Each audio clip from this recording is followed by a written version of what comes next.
મોરબી શહેરમાં જુદી જુદી જગ્યાએ ગણપતિજીનું સ્થાપન કરવામાં આવ્યું છે, ત્યારે ગણેશ મહોત્સવના સમાપન પર મહાપાલિકા દ્વારા ગણેશજીની મૂર્તિઓના સુરક્ષિત વિસર્જન માટે ખાસ વ્યવસ્થા ગોઠવવામાં આવી છે। મહાપાલિકા દ્વારા વિસર્જન માટે 8 ફૂટથી વધુ ઊંચાઈ મૂર્તિઓ માટે એક સ્થળે અને 8 ફૂટ કે તેથી ઓછી ઊંચાઈની મૂર્તિઓ માટે 4 સ્થળે કલેક્શન સેન્ટર બનાવવામાં આવ્યા છે।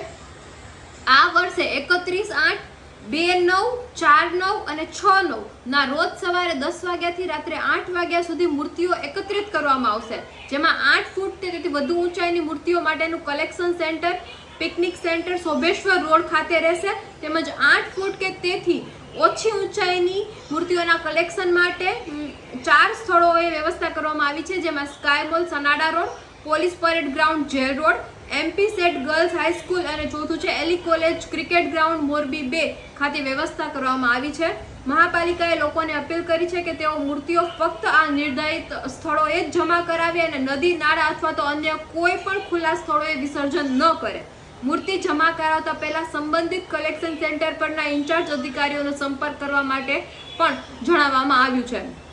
તેની સાથે સાથે ગણેશ મહોત્સવની ઉજવણી દરમિયાન કોઈ વીજ અકસ્માત ન બને તે માટે વિવિધ તકેદારી રાખવા માટે નાગરિકોને સાવચેત કરવા મોરબી PGVCL કચેરી દ્વારા પણ અપીલ કરવામાં આવી છે, જેમાં જણાવવામાં આવ્યું છે કે મોરબી વર્તુળ કચેરી હેઠળની વિવિધ હળવા તથા ભારે દબાણની વીજ લાઈનો શહેર તેમજ ગ્રામ્ય વિસ્તારોમાંથી પસાર થાય છે।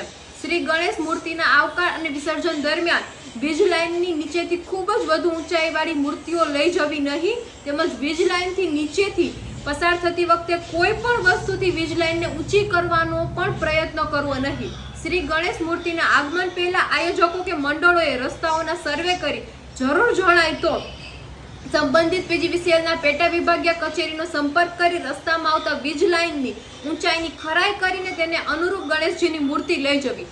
હળવા કે ભારે દબાણની વીજ લાઈનના ઇન્ડક્શન ઝોનમાં આવવાથી કે વીજ લાઈન અડકવાથી પ્રાણઘાતક તેમજ બિન પ્રાણઘાતક અકસ્માત થવાની સંભાવના રહેલી છે।